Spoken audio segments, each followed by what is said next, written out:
It has a couple of things attached to it.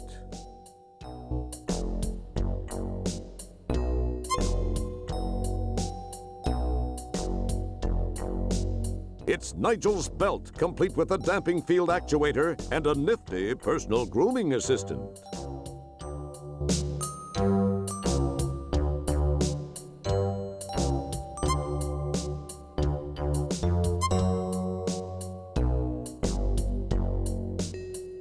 Yuck!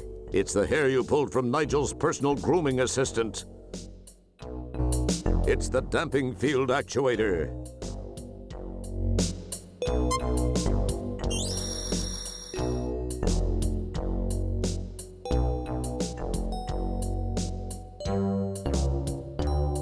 Thank goodness, now that you've got that damping field shut off, you can check out that damping field controller unit so that maybe you can shut off that... Oh yeah, that's a real sound idea. You have no reason to check out the damping field controller unit now. With the damping field deactivated, these lights are warm but otherwise create no strange tingly feelings of sudden death. The room is no longer giving off that low-level hum.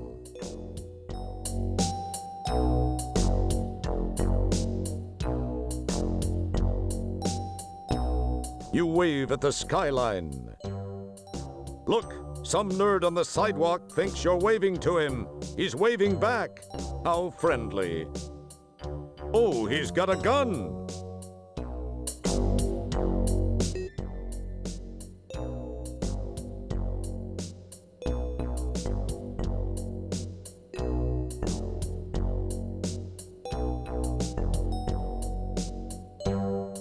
This is a serotonin reuptake inhibitor for the subspace neurotransmitter. Don't go messing with it. You could create a chemical imbalance and depress an entire planet. Ooh, did we just catch a glimpse of Space Quest 7's plot? You briefly consider adjusting the serotonin reuptake inhibitor, but hey, you've been kidnapped. No way you're going to provide free maintenance service to these guys.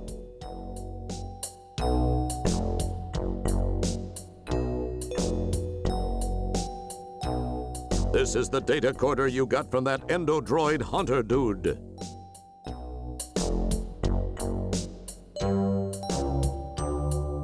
There you go again, staring off into space. You missed! Ha! You notice your firm muscular fingers, the graceful bone structure, the elegant blood blister under your thumb. These are a man's hands. Your skin is soft and supple.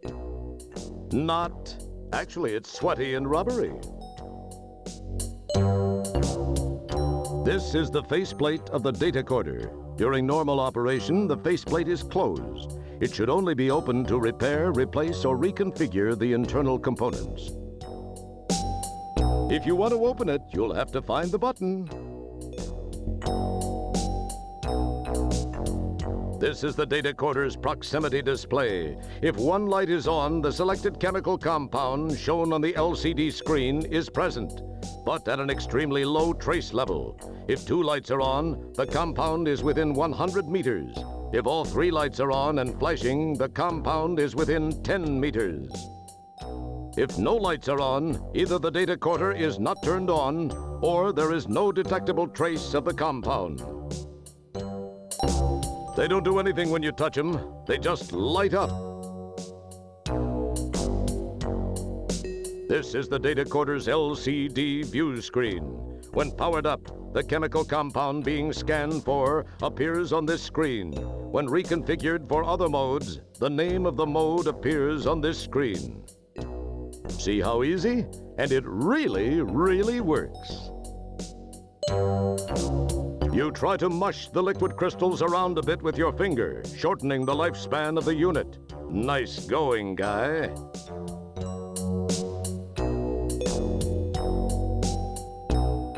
This button scrolls the information on the data corder's LCD view screen in an upwardly appearing fashion. This button scrolls the information on the data coder's LCD view screen in a downward fashion. This button doesn't do squat unless the power is on. The Reconfigure button will reset the internal chips, plates, and IRKs to standard data coder setup. Use this button if you have rearranged the components and wish to restore them to their original positions. The power must be on before you can reconfigure this unit. This button turns the data coder on and off.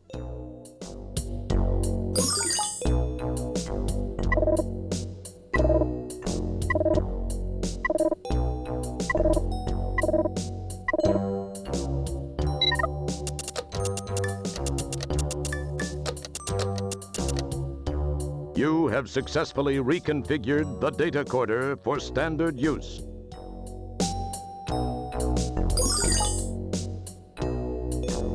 This button opens and closes the data coder's faceplate.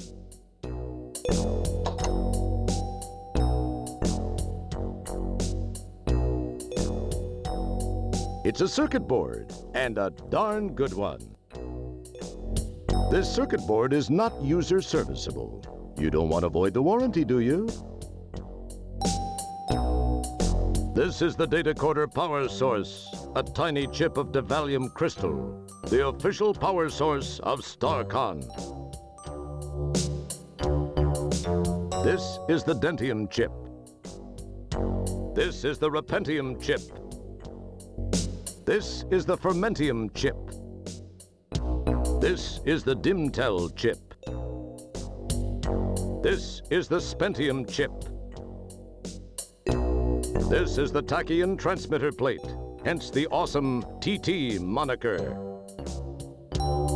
This is the particle shield plate, hence the helpful PS appellation. This is the subspace emitter plate, hence the handy SE abbreviation. This is the recalibrating fluctuator plate, hence the always lovely RF tag. This is the feedback cutter offer plate, hence the clever FC label. Captain, there be switches here.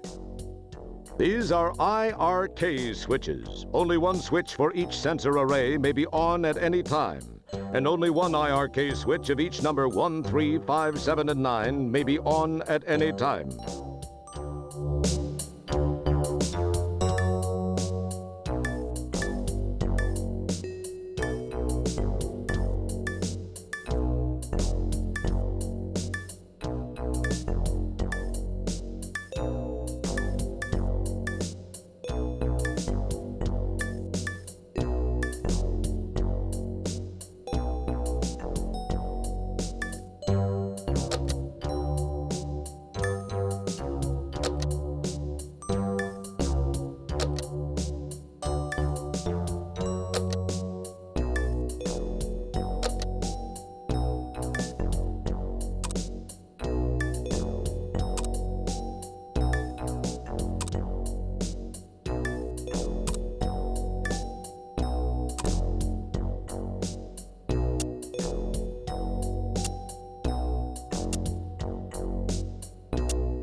It's not transmitting very well from here. Maybe I should try a different place.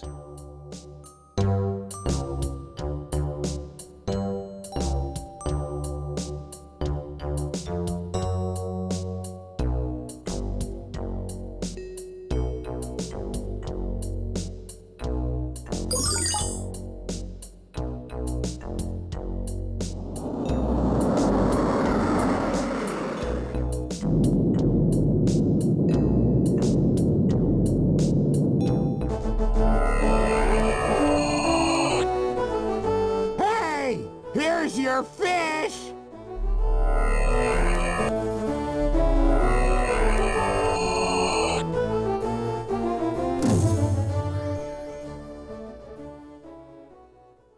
Stellar, you picked up my homing signal. I can't believe I actually made it work. Now no one can say I spent a little bit too much free time in the bathroom with Popular Tektronix. Popular Tektronix? Who are you trying to kid? I know what you were reading in there. What was that voice, Roger? I thought I heard something. Pay no attention, Stellar. It was probably just a mechanical flatulence from the ship. Anyway, we received a transmission from a nearby StarCon communications monitoring platform. They told us of some unusual signal originating from the area of Polysorbate 60. We dialed it in, scanned the coordinates, and found you. So what are you doing in this sector, Stellar? I thought you were stationed on the SCS Heinz 57. I am. I had some leave accumulated and decided to take it. This is kind of embarrassing for me. I actually came to see you. I've been thinking about you a lot lately, and I was curious about what you'd been up to, so I decided to visit. And when I arrived here, I found you had just left for shore leave on Polysorbate. I decided to follow you down and try and catch up with you. When I got to that dump of an inn and found you'd been kidnapped by those thugs, I searched around, but could find no trace of where they'd taken you. That certainly is a strange place. I decided to beam back up to the deep ship and try to locate you through your transport communicator signal. When I'd returned, I found you'd left it up here on the ship. I didn't know what to do then until that call came through from the StarCon installation. You're a lucky man, Wilco. Yeah. I guess I am. If you hadn't gotten there when you did, I'd probably be a victim of some serious cement poisoning after those geeks chucked me off that balcony. Terrace. What? Well, actually, it was a terrace. Whatever. Thanks, Stellar. I sure owe you a big one. I'd sure like to collect that sometime. But let's talk about you and me. Perhaps I could take you to dinner sometime soon. I'd like that, Stellar. I'd like that a lot. The thing is that I kind of have a relationship with another, and I wouldn't feel very comfortable about that. I mean, it wouldn't be fair to her. You understand?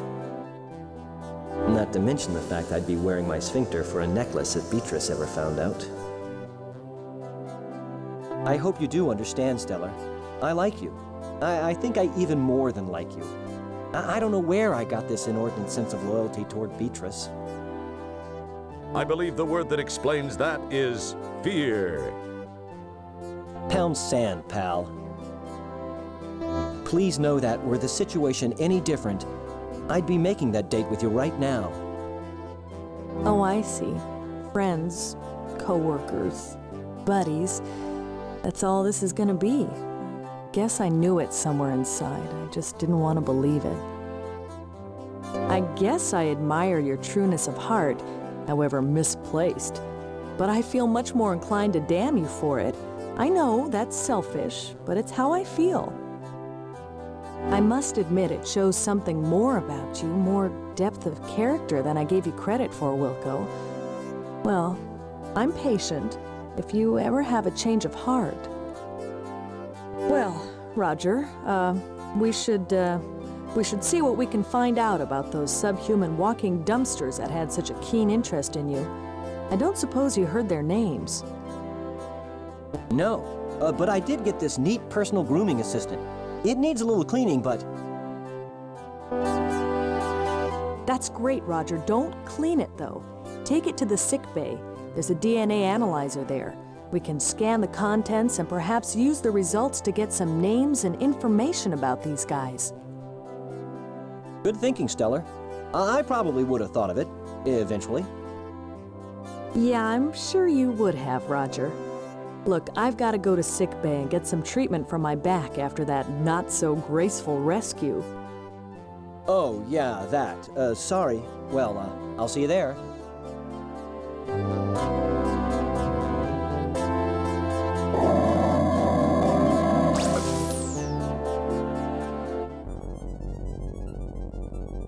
Commander, I am receiving a message from StarCon. Computer on screen. Hello, Commander Kilbasa. I have a new directive for Deep Ship 86. This is actually a special request from me, Commander. As you may know, I served with Admiral Bluntfang during the Fallopian campaign. Admiral Bluntfang's widow is involved in building an off-world retirement community. They are almost finished, but have requested assistance from Deep Ship 86. Commander, please extend her every courtesy. You know, if things go well, this would not look too bad in your personnel file. I will let Sharpei, the Admiral's widow, explain further. Hello, Commander Kilbasa. As Admiral Toolman mentioned, we have almost completed our project here, but could use StarCon assistance. To be honest, Commander, I pulled a few strings, but this is an important mission, I assure you. Since you are scheduled to be present for the dedication of the Golden Light Year's Retirement Center anyway, I hoped you might alter your travel plans to accommodate an earlier arrival. From the information provided me by my old friend, the Admiral, you would be able to warp here within a few hours. I require some assistance from your ship, as well as one of your crew members. Allow me to explain.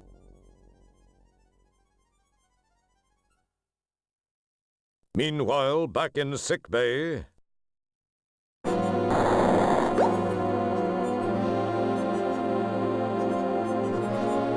You're back in your comfy, reassuring janitorial duds.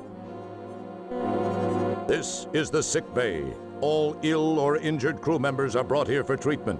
It seems everyone in a red shirt ends up in here eventually, or at least what's left of them. It's a medibunk.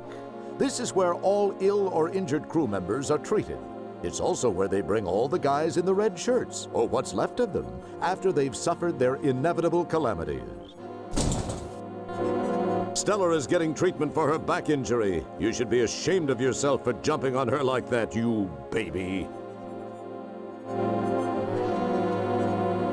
Apparently the doctor is way busy as he completely ignores you. Jabba is an interesting-looking fellow. That is, if you think a melted purple marshmallow with an internal skeleton is interesting. He's the main research attendant here in the sickbay. It's just a crate. Many things rest on the center console. Most of them are merely non-functional screen dressing. Pretty cool looking, eh? It's a scale. No, you can't weigh yourself.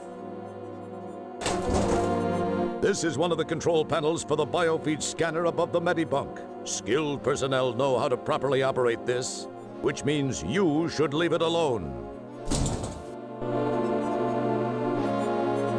This is a DNA sequencer.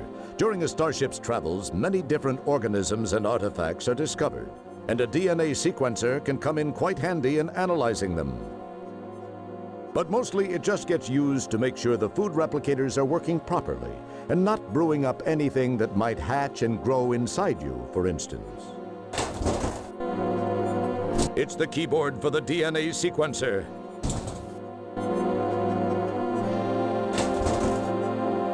I'm sorry, Mr. Wilco. The sequencer is for use by trained personnel only. Obviously, you don't fit that description. I'm afraid I can't allow you to use it. Come on, Jabba, be a pal. Who'll know? I'm sorry, Mr. Wilco. It's a StarCon regulation.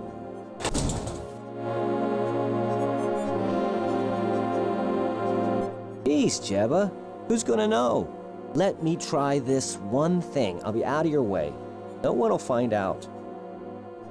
I don't know, Mr. Wilco. I'm not one to break regulations. I really don't think it's a good idea. I swear, it'll only take a minute. We're out in the middle of nowhere. No one will find out.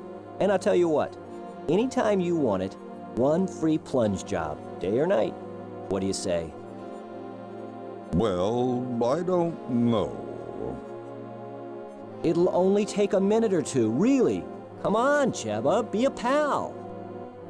Well, okay, but just this once. If anyone finds out I'm sunk, then I'll come looking for you to take it out on. Keep that in mind. No problem. I'll be done in a flash. I really don't know why I'm doing this.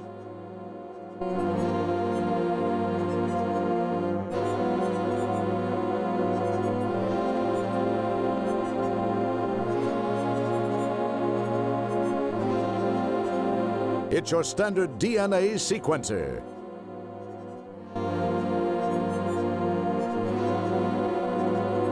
Yuck!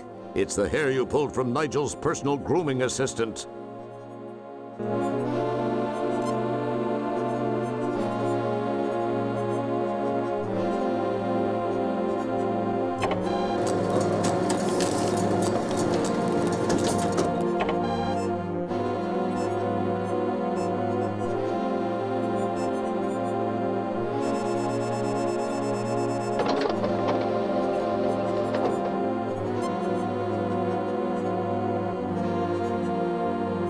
This is the program card you got from Sickbay.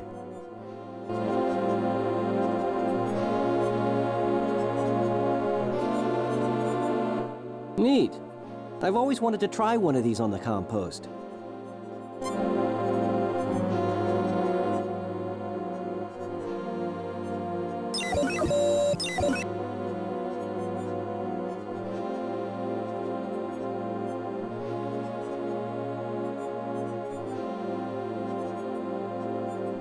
Oh, hi, Stellar. I hope your back's feeling better. They just finished treating me, and it is starting to feel better. However, I was told to lay off rescuing people for a while, especially you. So, did you have any luck? I got some information from the sample I ran through the DNA sequencer. When I tried it, all I got was a name. All it said after that was that the file is closed. I wonder why that is. Well, I don't know for sure, Roger, but it seems a bit suspicious. When a file is marked like that, there's usually a very good reason. Most frequently, it indicates the file is closed for intelligence purposes, or it's legally sealed by some judicial body. In the case of those tubs of guts that grabbed you, I'd have to say it's not a government agency directly behind it. It sounds more like someone with access from the outside to a friend or two inside. A more paranoid person might say this smells way wrong. Then again, when did you last change your socks? If the files are sealed, then we have nothing to go on. True. The only thing I can think of is that they may be accessible by jacking into cyberspace. I've never done it, but I know it can be done. So I guess this means you won't be trying it first. I'd love to try it, but I can't since we don't know how. Well, actually, I read it can be done with the help of a cyber jack and headset and a cyberspace jack interface module. The article said there are several things to access out there and that there's a vast library of files to browse. It said that the Information Superhighway project is a little behind schedule, but that there are some operative areas. Other than that, I don't have a clue as to how we can gain any information about them. So you think this cyberspace thing could work? Well, I can only tell you what I've read. Navigating it takes a little patience, but I think it's the only option you have. I don't know if you'll locate a cyberjack and headset. Because of the delays in the project, they've become more like collector's items than marketable, functionable products. We do have cyberjack modules built into the compost. That's true. Of course, we won't know anyway without the jack. That bites. I wonder where we could find one of those. I wish I knew, Roger. There must be some place. Attention! We are now orbiting the Delta Berxalon 5 colony as requested by StarCon. Most of you know your assignments as they have been broadcast to your composts. Please represent StarCon properly. Kilbasa, out. You better get moving since you don't know yet what your assignment is. I have some checking around to do. We'll talk later. Thanks, Stellar. I'll see you soon. Maybe we can work in that dinner.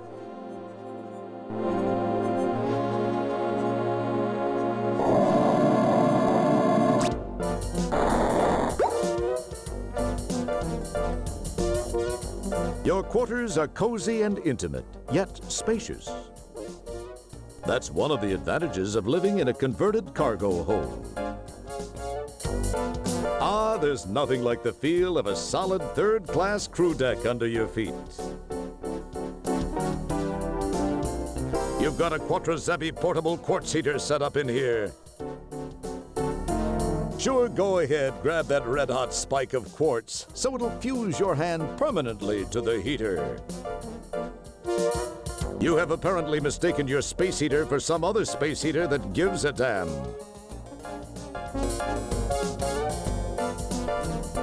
It's a 4-socket recursive current subspace grounded outlet with your heater plugged into it. It's never enough, of course. When are ship's services going to send up that power strip you asked for?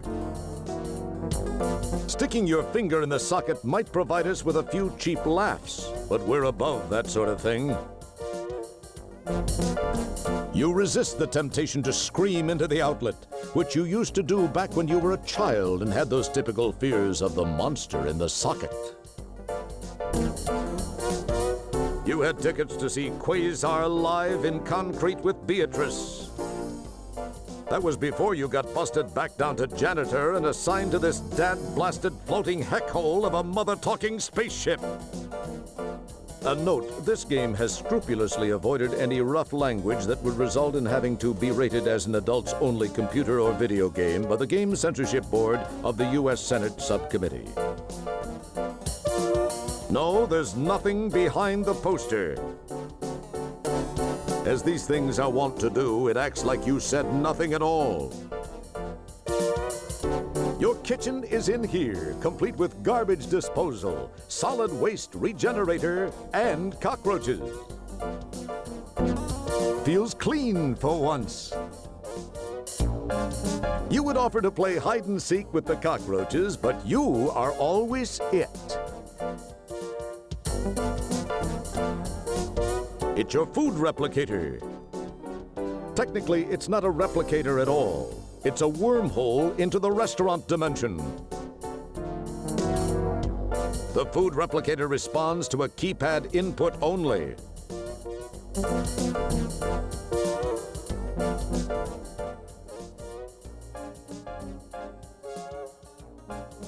Your food replicator is a nightmare of pooled sticky stuff, dried-on gunk, dents, dings, and roach droppings. In fact, the computer's self-survival circuitry cut in days ago and turned off service to your room. Don't try to get anything out of this machine. You'll only succeed in getting your fingers stuck to the replicator. Again. Work, darn you. Replicate me something. This is the screen used to display the numbers as you enter them. You leave a greasy smudge on the screen. One of these days, you'll have to wash out that little screen cleaner pad you've been using for the past few months. Replicate. I command thee. You have no power here. This is the Soylent intake shaft. It delivers freshly retreated Soylent to the replicator for those few foods which are actually manufactured from Soylent. The pipe feels tepid and seems to vibrate just slightly. Whether that's from an influx of fresh Soylent or just the natural vibration of the ship, you're uncertain. Hey, anyone up there in the kitchen? Can you hear me? That was fun. This is the effluvium outtake pipe, which shuttles waste and recyclable leftover Soylent back to the Soylent sludge reprocessing tanks on Deck 4. The pipe is slightly chilly. Anyone down there in the Soylent sludge reprocessing tanks? Can you hear me? These vents prevent the odors of the food from spreading throughout the ship. Which is a good thing, as you know if you've ever smelled poached sea slug in Orat coolers. You stick a finger into the vent and feel a cool, gentle draft. Not unlike the one that seems to drift from your ears. Hello? Anyone in there? Apparently not. Ah, yes, you remember this hole. You got ticked off because the Syrian goat cheese on the grilled Orat salad tasted fakey, so you shot the replicator with a phaser welder. That was back in your salad days. You place a finger in the hole and wiggle it about. Nice shot, only you were aiming for the keypad. There's nobody in there to talk to. This access panel contains the food replicator's resonance flux shield. The access panels are all tightly sealed to keep people who don't know what they're doing away from the controls.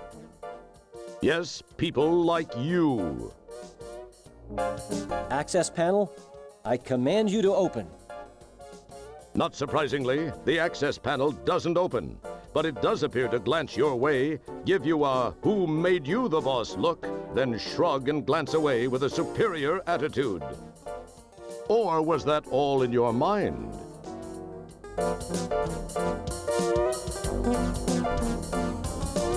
Holy cow! It's your Golden Mop Award for your feats of daring do in Space Quest 1.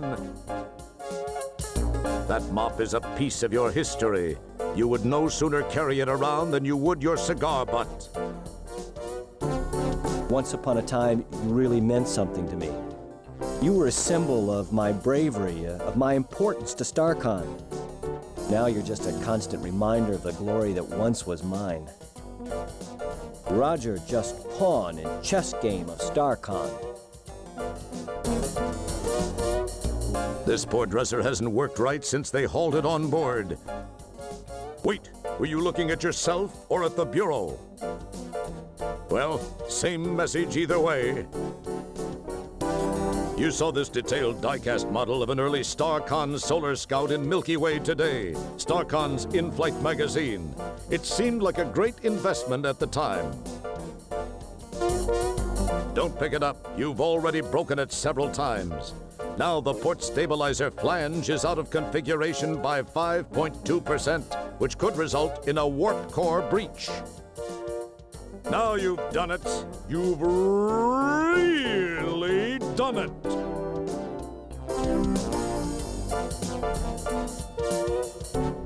You glance in the mirror. For a moment, you can almost see a silk-clad brunette overacting in a stone tower.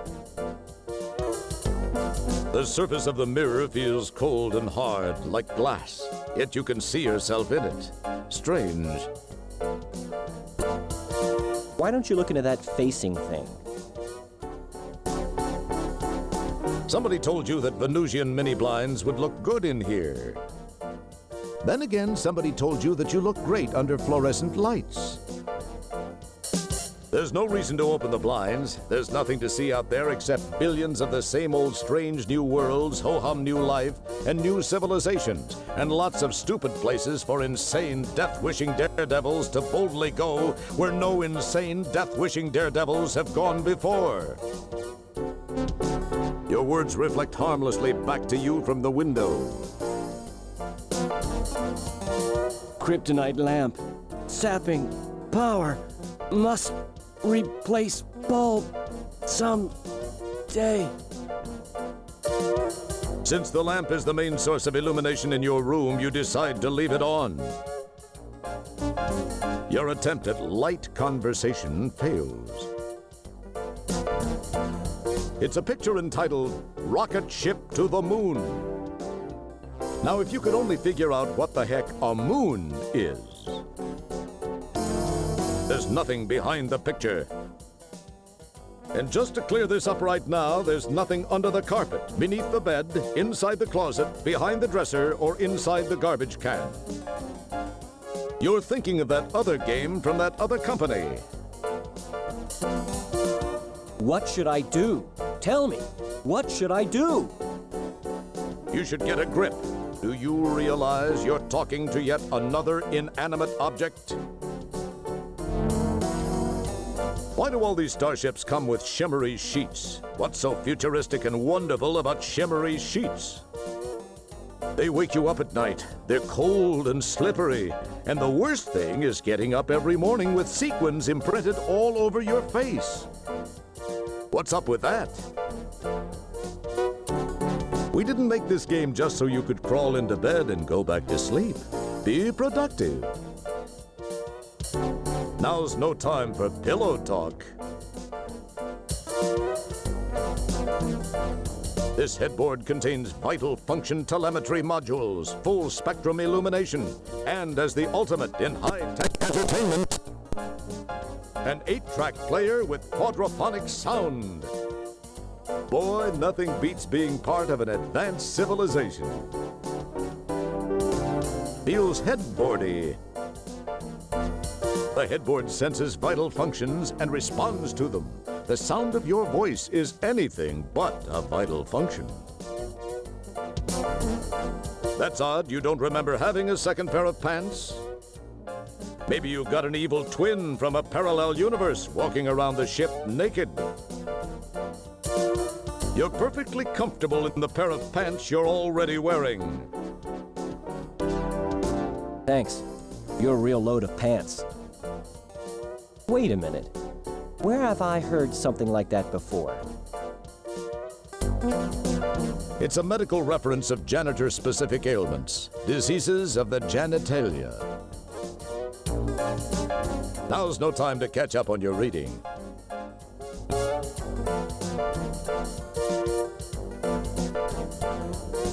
You've been meaning to do this laundry for several months. Now it's permanently stuck to the floor. Picking up your clothes?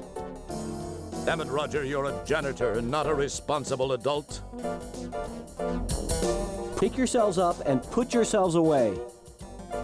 You're terribly offended that they do not reply. These are your boots. Wait a second, you're already wearing your boots.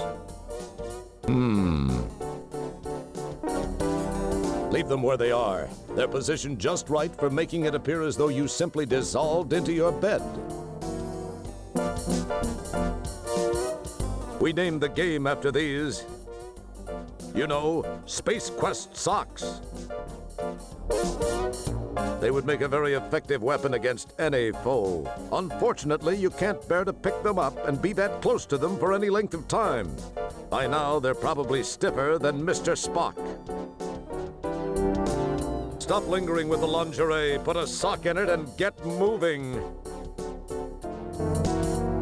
This table is supposed to be used for paperwork and gracious dining.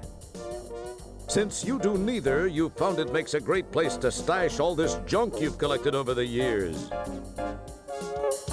The table appears to be composed entirely of solid matter. Perhaps you should table this conversation for now. These chairs have been thoughtfully provided by ship services so that you can sit at your table and work. You wonder what it feels like to sit in them. You've never once sat down at this table, and you're not about to start now. Looky, it's your old Labion Terror Beast mating whistle from Space Quest 2. You won't be needing the whistle. Do you see any Labion Terror Beasts around here?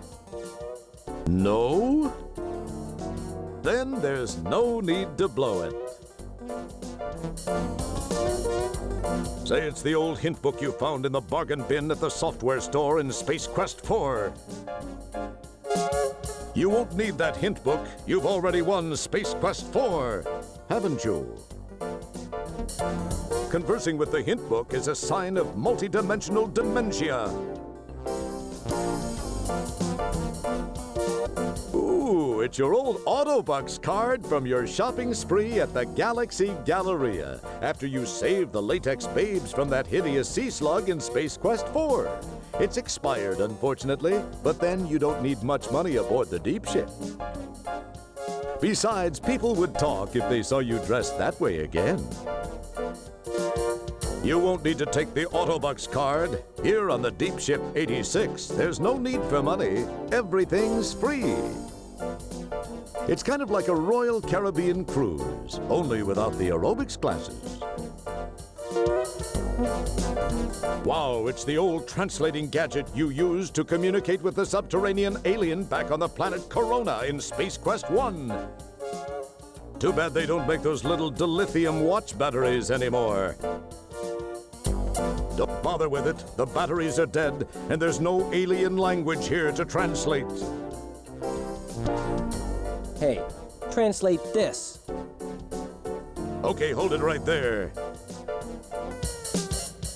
Whoa, it's the star generator remote control you found aboard the Sarian ship during Space Quest 1. Unless there happens to be a star generator in the immediate vicinity, this remote won't be of any use to you whatsoever. And there isn't, so there won't. There isn't the remotest chance it will respond to you. Hey, it's the Pocket Pal terminal you filched from an abandoned land speeder on Xenon during Space Quest 4. The Pocket Pal will be of no use to you whatsoever. It's AC, and the ship is DC. Don't bother talking to it, it's just a dumb terminal. Wow, it's your official employment rejection letter from Sierra Online at the end of Space Quest 3. It just says, not a chance, and it's signed by Ken Williams. You won't need it. It's reminding you of your inadequacy just fine where it is. You can curse at the rejection letter all you like, but the decision has already been made. It's a discarded cigar stub from the Galaxy Galleria in Space Quest 4. That cigar butt is a piece of your history. You would no sooner carry it around than you would your golden mop. Don't put that cigar butt in your mouth. You know where this one has been. Hey, here's that pack of matches you stole from the Eulance Flats bar when you returned to Space Quest 1 during the time travel sequence in Space Quest 4. You've long since used up all the matches in this book. The cover is lying around as a souvenir. Hey, here's a match for you. My face and your spatially inverted Tetrion particle. Well, you had to be there.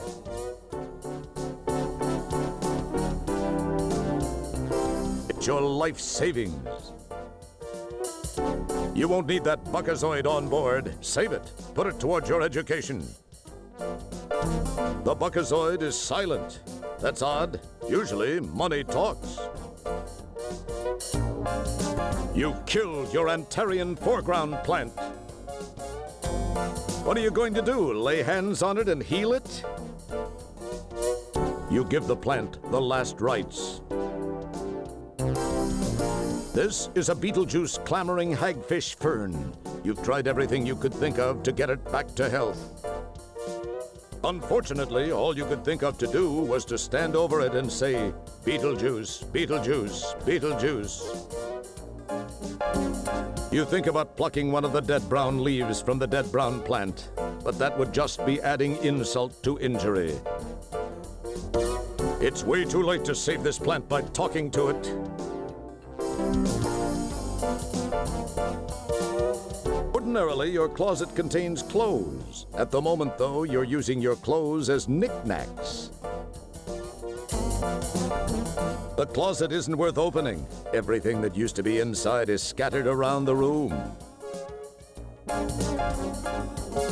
These controls open and close the closet, perform passive handprint IDs to prevent unauthorized entry, monitor its humidity, and scan for moths.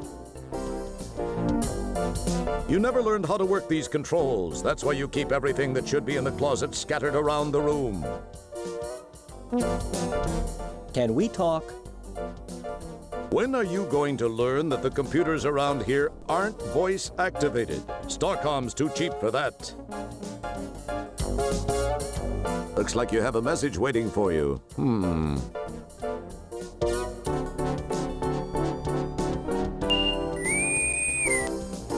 Wow, a message for me. I must be getting popular. I wonder what it is. Wilco, Commander Kilbasa here. I have a special assignment for you. A crew person of special skills is required on Delta Berxalon 5. In the spirit of Starcon cooperation, we have decided to offer them your assistance. Transport there immediately. Kilbasa out.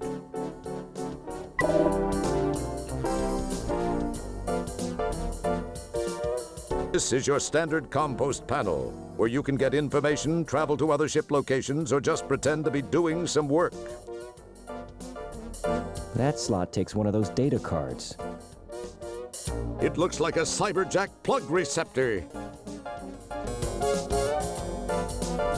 That bores me so.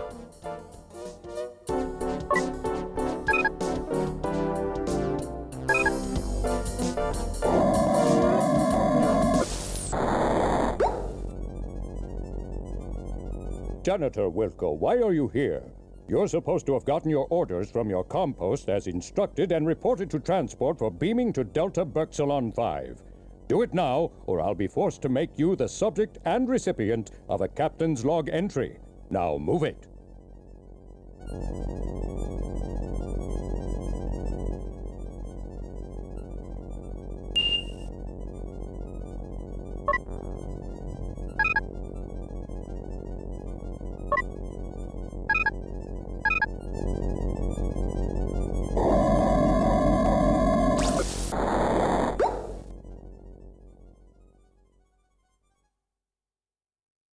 Okay, I'm ready. Energize!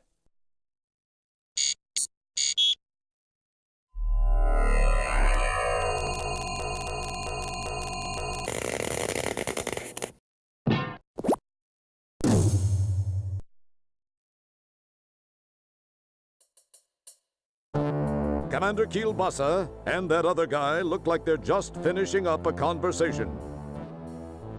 Janitor Wilco, Dr. Bellows and I were just talking about you. Please report to Sharpei's quarters, Janitor Wilco. She is in need of someone with your special skill set. Be quick about it. Yes, sir.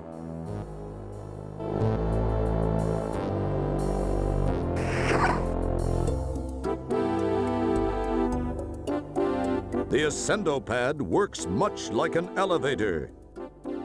In fact, if you can figure out why we didn't just call it an elevator, please let us know.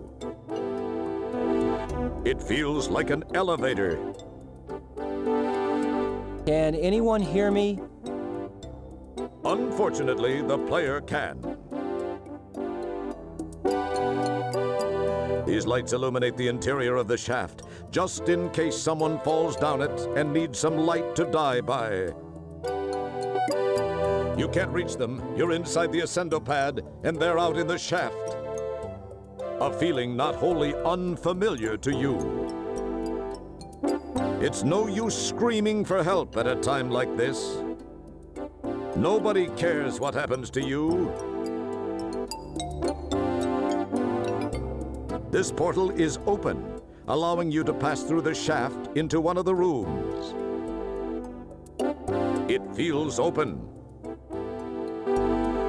Make way, here I come.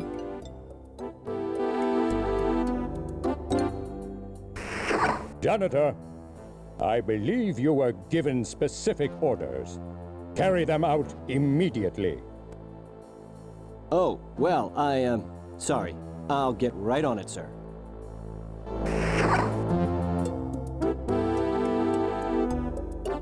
This hatch is closed, but it opens automatically when the Ascendo pad is on the docking bay level, and there's a vehicle in the bay. These hermetically sealed components house the Ascendo pad's direction correction connections, the quark torque fork, and the ascension descension suspension tension extensions. These components are permanently sealed so that clumsy, ham-handed adventurers who like to fiddle with everything won't accidentally kill themselves. Don't distract them. They're holding your life in their hands. Beneath the Ascendo pad, the lift bay relay outlay array quietly does its thing. From inside the Ascendo pad, you can't reach the lift bay relay outlay array. Heck, you can't even say lift bay relay outlay array. The lift bay relay outlay array is permanently lubricated. Licking it will not help. These hydraulic brakes allow the Ascendo pad to stop smoothly. Note that you can't really see them from where you are, but you somehow sense they're there. Yeah, that's it. You somehow sense that they're there. That's the ticket. You can't operate these hydraulic brakes manually. You'd shear your hand off into a thin smear of blood, mashed flesh, and pulverized bone. But hey, it's something to think about, right? Hi, hydraulics.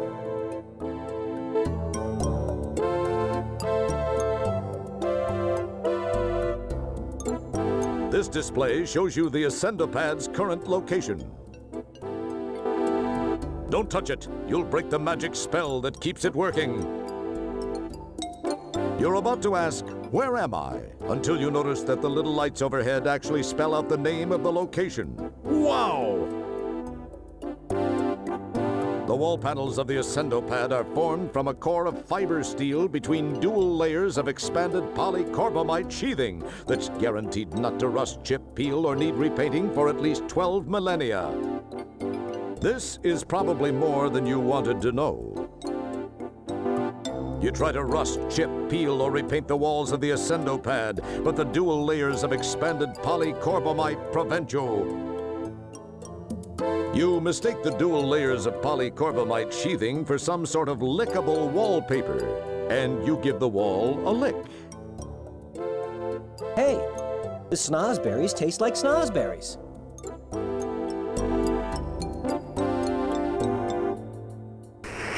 Wilco, if you don't follow my orders immediately, I'll bust you down to... Oh, I forgot. You're already as low as you can get. Trust me, I'll make your life more miserable than it already is.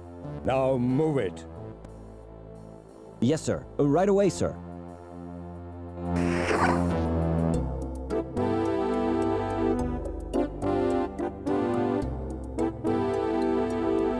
Every fiber of your being cries out, "This button will take me to Lab B." You press the Lab B button, but the Ascendo pad doesn't move. Apparently you need some sort of clearance to get to Lab B. So it won't open. I didn't want to go to Lab B anyway. Your keen janitorial instincts tell you that this button takes you to Lab A.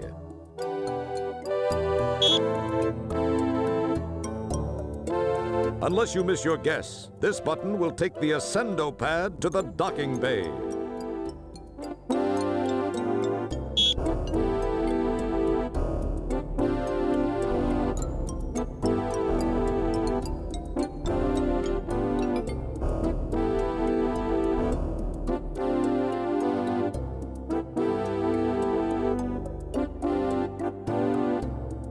You're far too much of a wuss to pry open the portal doors.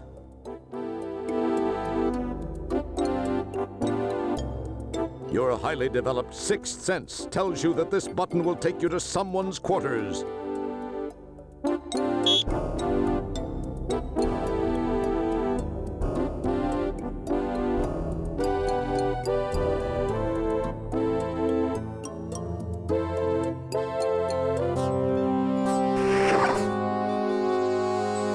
Janitor second class, Roger Wilco, reporting as ordered, ma'am. Wilco, you say? Yes, ma'am. Well, Mr. Wilco, I expected you here some time ago. I've been kept waiting for minutes now. I'm very sorry, Matt.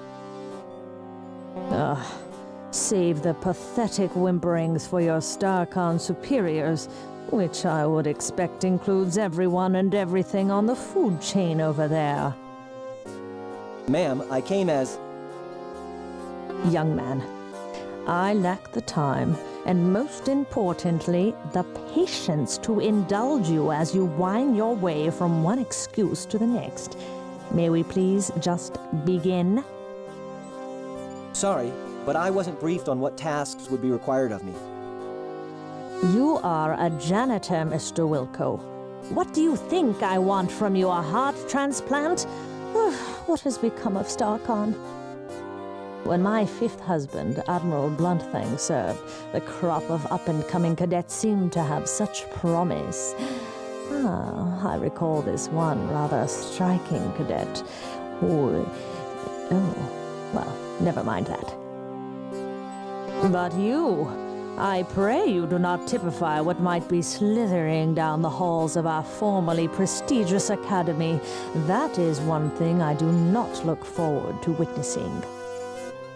Get to work, Mr. Wilco. You'll find a mop and a bucket right over there. I have no time to devote to your education. That would take a lifetime, and the most copious amount of patience a universe could muster. My life is soon to expire. Please, just clean. I must rest now. This is the personal medical suite of the legendary Sharpei. She spends her advancing days here at the ever-expanding retirement complex on Delta Berxalon 5. The doormat sucks you absolutely clean of any kind of debris, virus, bacteria, lawyer, or transient product manager which may have become attached to your person. Pretty cool, eh? Cool, another machine that lights up and goes ping!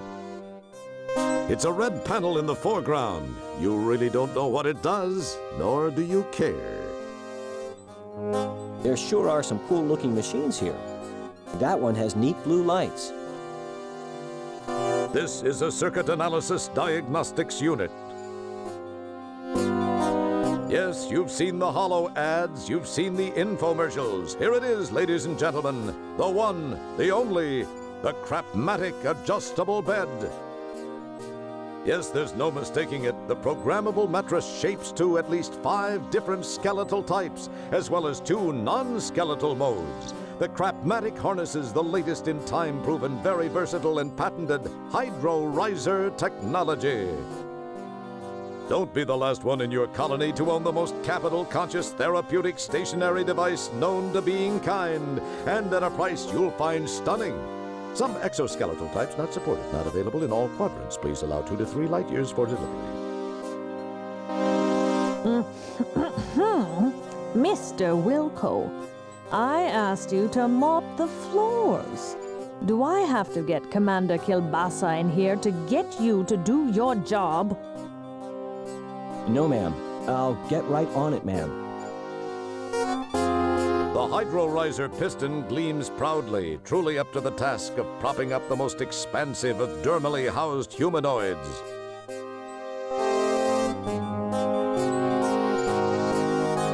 While it looks like it might detach, you have no use for it. Don't be greedy. The wrinkled one rests quietly in her Crapomatic adjustable bed. Don't even try it, Wilco. Just do what is asked of you. Hello, ma'am. Just do your duties, janitor. Ah, a bucket, one of the staples of any janitor's arsenal. Like you need another one of these.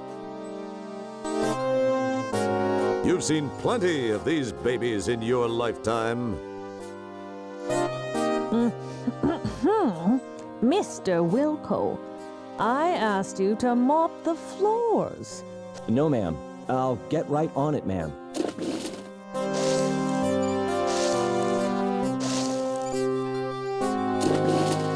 Mr. Wilco, please rattle the handle on that commode. It is positively maddening. You got it, I mean, right away, ma'am. Whatever I can do. Please do it, and quietly. I must have my rest. It looks like an empty specimen jar. Maybe later, if you find some free time, you could give it a fill. Keeps the techs guessing. You don't need it, and you aren't here to play with stuff.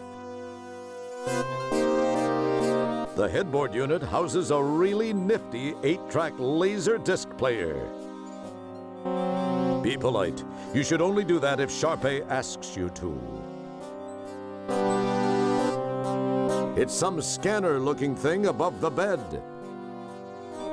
There's a small hole in the wall here. Perhaps it's for the central vacuum system. How you've longed for StarCon to upgrade to that kind of system.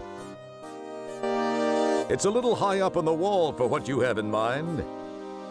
A wall-mounted interface appears to have jacks for the flow of data and/or power.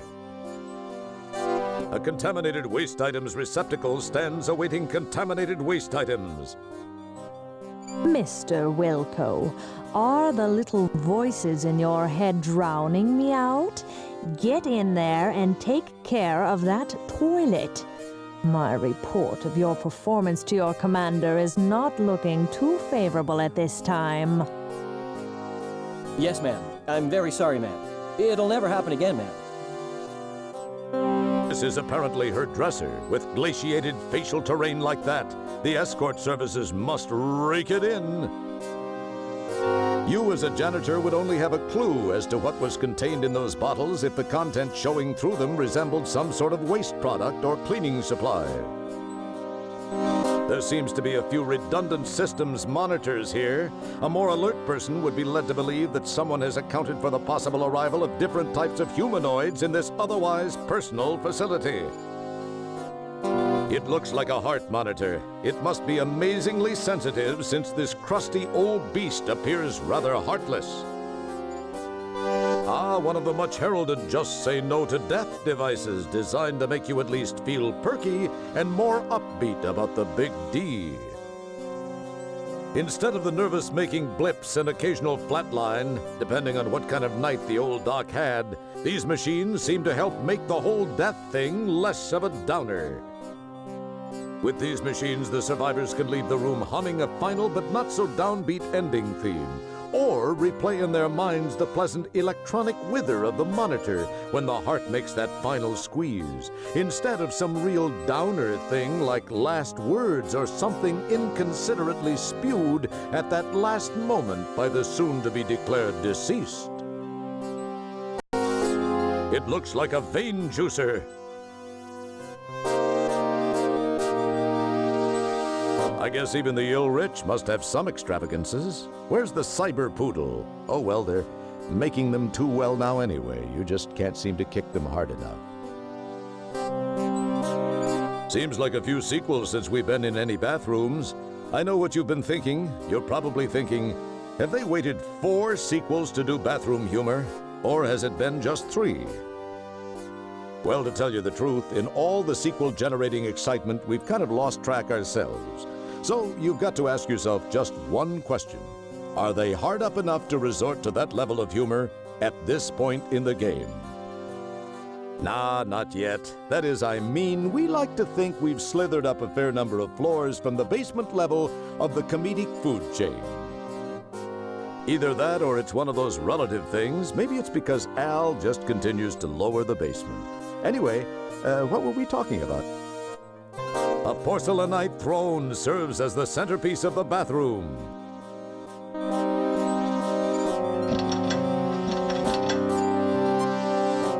Mr. Wilco, it is time for me to take my meds. Please fetch my trisonic sortium from the medicine cabinet. Yes, ma'am.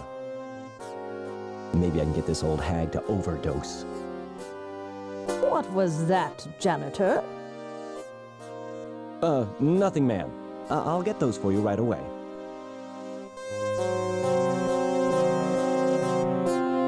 The cart contains many devices which could be held in the palm of one's hand, but for the sake of the much more fiscally important impressions which must be made on patients, administrators, and wealthy contributors, they are incorporated into large carts with neat devices which make nifty beep and ping sounds. Helps the funding. It's some kind of red medical type thing. It's some sort of medical unit. You don't know what it is. After all, you're a janitor, not a doctor, damn it.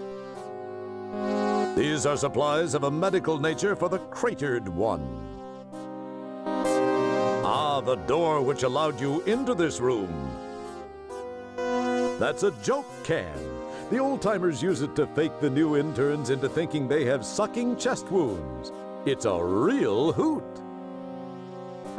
This is the emergency light that helps you find the toilet in case you find out that something really bad is about to happen, even when the ship's main power is down. Some people have security blankets. For you, it's the bathroom.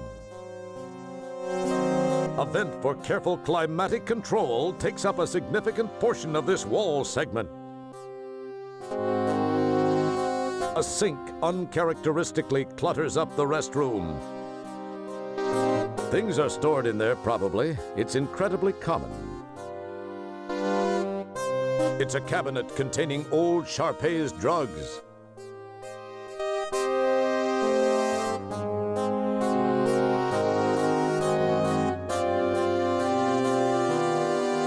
Wilco, did I stutter? Get my medicine immediately. I'm sorry, ma'am. I'll take care of it.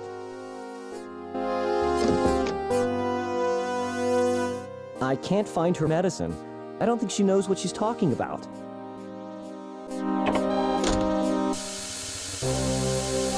Hey, what the?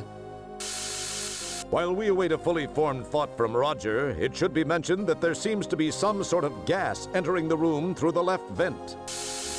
Hey, there seems to be some sort of gas entering the room through the left vent. I seem to be in a world of deep... Ah, jeez, the door!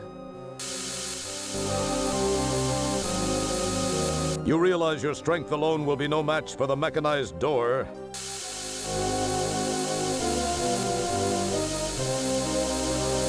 She seems to be resting rather peacefully. That's not going to help. Move it, man! As fulfilling as a conversation with Sharpei might be, you can't talk to her in her current state.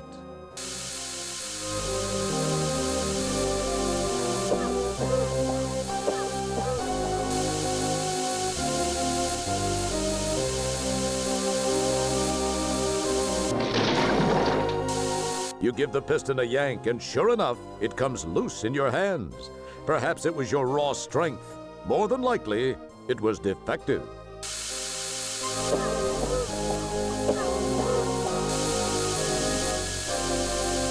It's the Crap-O-Matic adjustable piston.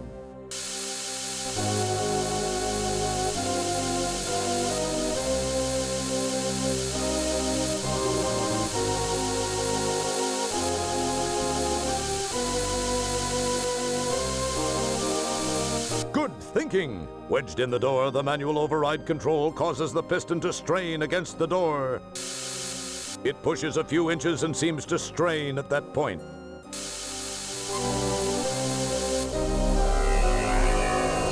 Wilco!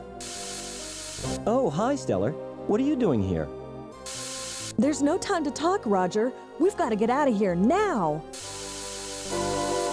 1, 2, 3.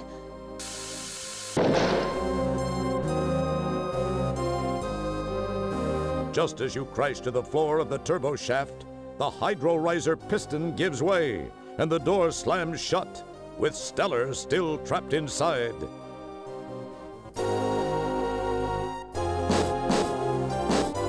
You claw and pull at the seams of the bulkhead door, but to no avail. Just then, you hear and feel an explosion, which seems to have come from behind the door.